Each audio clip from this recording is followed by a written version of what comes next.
Hello internet and hello Sam and welcome back to After Campfire. I feel like this is the first time I've made a video during the daytime in a while, or at least like it's sunset, so it's a different atmosphere in here.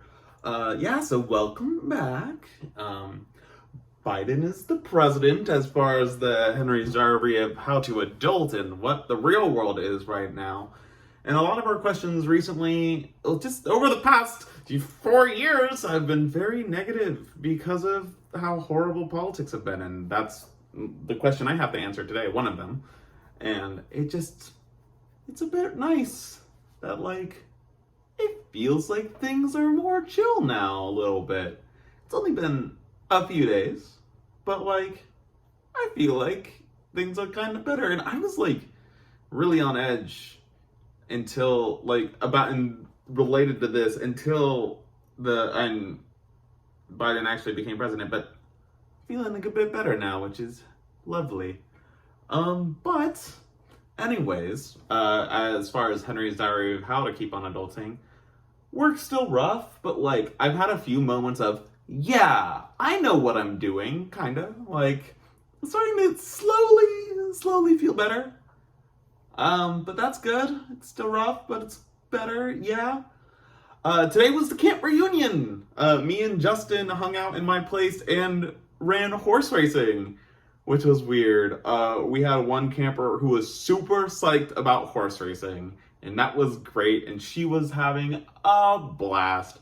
And aside from that, we also basically ended up devolving into a circus hangout. Like Annalise and Ben and Kat and TJ were all there, and a bunch of other kids that were vaguely circus related were there, which was nice.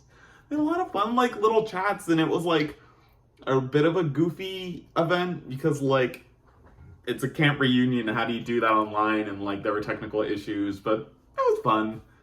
Except I had to wake up at 7 to get Justin, bring him here, shower and get ready, and I don't want to wake up that early on a weekend, but West Coast time, boo. At least it wasn't a morning reunion, because that would have been miserable here, because if it started at 9, then I had to get up for early enough to be here at 6, and get Justin here. Well, Justin probably would have slept over in that case, but anyways, the reunion was nice and odd, and I know Sam was really stressed out about how much work it took, and we're about to do the campfire thing, which he's doing too, but it was fun. It was nice. I'm excited for the campfire thing. Good job, Sam. So my last question to Sam was basically, now that the election is over, Biden won, Trump is out, that miserable situation is over in a sense. There's clearly a lot of damage that needs to be repaired. What are some laws that you would put into place to prevent this? And you mentioned education, helping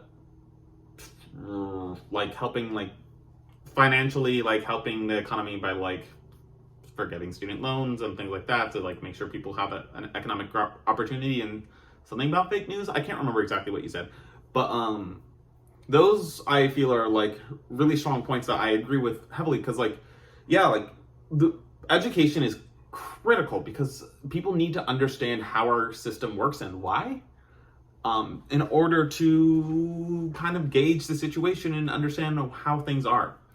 But obviously, one of the biggest problems, at least in my perspective, of what's going on right now is just the abundance of fake news and the spread of fake news. And I think Sam made abundantly clear, controlling, giving the megaphone to different people needs to be handled. And the way that I envision this needs to be done is by, two fronts. One is handling the news, and 2 is handling social media. So the news, I feel that the news needs to be regulated in a way where, for one, it must be required that for every minute of time you give to a fake story, you must give double those minutes during the same hours, if you give a fake story prime time views or time or prime time attention, you must give its redaction 2 minutes of prime time redaction, not 2 minutes at midnight or whatever, 2 minutes in the middle of the day to that same audience, because we need accountability for the news. So there needs to be some way for like the news to be moderated in a way where your content must be truthful, and and if anything clearly is false, it needs to be redacted strongly by the same people who said it. They need to be forced to like publicly apologize and be like, hey, we were wrong, I was wrong, this is what was said, this is why we thought that, and this is what's true. Like, that needs to become a more regulated thing. Like, for one, like, for any news channel, they need to be regulated in a way where if you run a single, like, true news program on your channel, no non-news content can look remotely like your news shows. So, you can't have an opinion piece show that looks like it's in a newsroom if you are a news channel. You must like look like you're in a living room or whatever, or something that clearly distinguishes this is not news, this is just people telling their opinions, if even allowing that kind of content on the same channel. Either way, like opinion and fact need to be isolated and hardened. Fact needs to be everyone needs to agree on the same facts, and somehow we need to enforce that. The other thing is social media and like the booming people with irrational views, but it's also the sucking people down into rabbit holes of problematic views.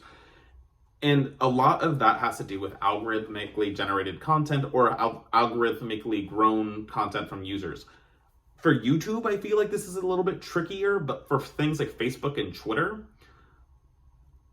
I don't know exactly how to go about this because I kind of want to just say no more algorithmically generated stream. Like go to back how like Facebook and Twitter were before, where it was your stream is only the things that you specifically chose to follow, no adding in things that you might like or like shuffling people's things around to magnify it. It needs, the magnification part has to be taken away.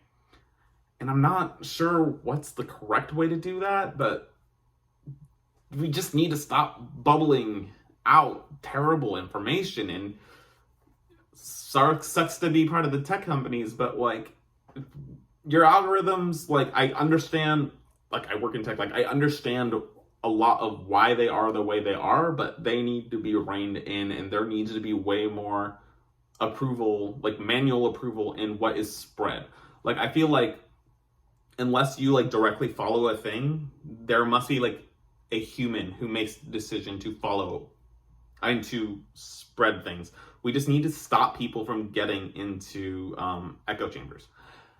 Sam, your question to me was about streaming companies and how there's more and more streaming services and which is the best one and what to do about the fact that just more and more are coming out. So the best one is Netflix by far. I'm just going to start off with that. It has the best interface. It has the best original content as far as my opinion goes. And even though it was first, it's holding its own. And yes, like everyone has their own stellar content. And that's why they're like, I recently started getting Disney Plus because WandaVision is coming out and I want to watch MCU stuff. So I will subscribe to Disney Plus because I want to support that content. But I still think Netflix kind of just wins. Anyways, you asked what to do about the fact that there's too many streaming services. And there's a reason why I lifted the camera, which is be a pirate. Honestly, there is no reason to follow all these things. It's too much. If before it costs, let's just say $60, I don't really know how much it costs to have cable because I don't own cable. If it costs that much money to get cable and now costs over $100, whatever, if you want to follow every online streaming service, don't. I am a proponent of that, which is I feel bad about, which is like, as a person who watches anime, if I want to watch one show all the way through to like current or the complete show, depending on the show, I can't even find a single site that has it all. Like last year and the year before, I watched Hunter x Hunter. Hunter x Hunter has half of it on Netflix, half of it I don't even know, and I just don't want to hunt down all the like parts, bits and pieces of shows. Like not only is it hard to watch a single show, like like, oh, I guess I have to subscribe to Crunchyroll to watch like One Piece. It's like, no, I have to subscribe to Crunchyroll to watch half of One Piece or something like that. That's horrible.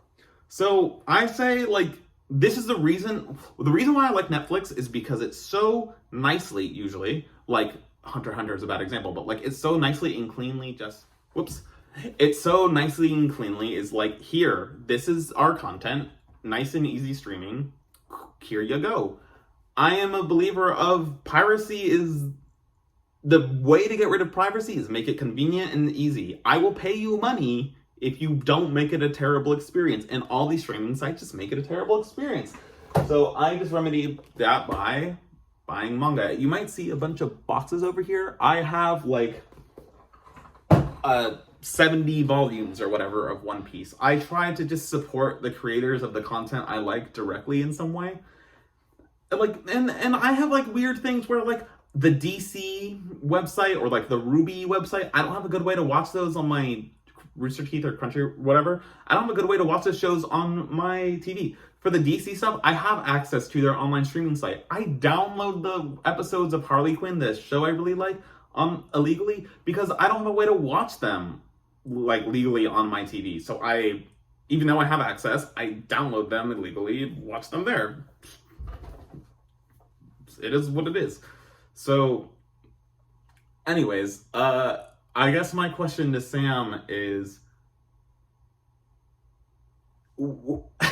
since I went really like, hey, be a pirate, what are laws that you think are wrong? Like, what do you think? We just talked about laws you'd create. What's a law you'd get rid of? See you later.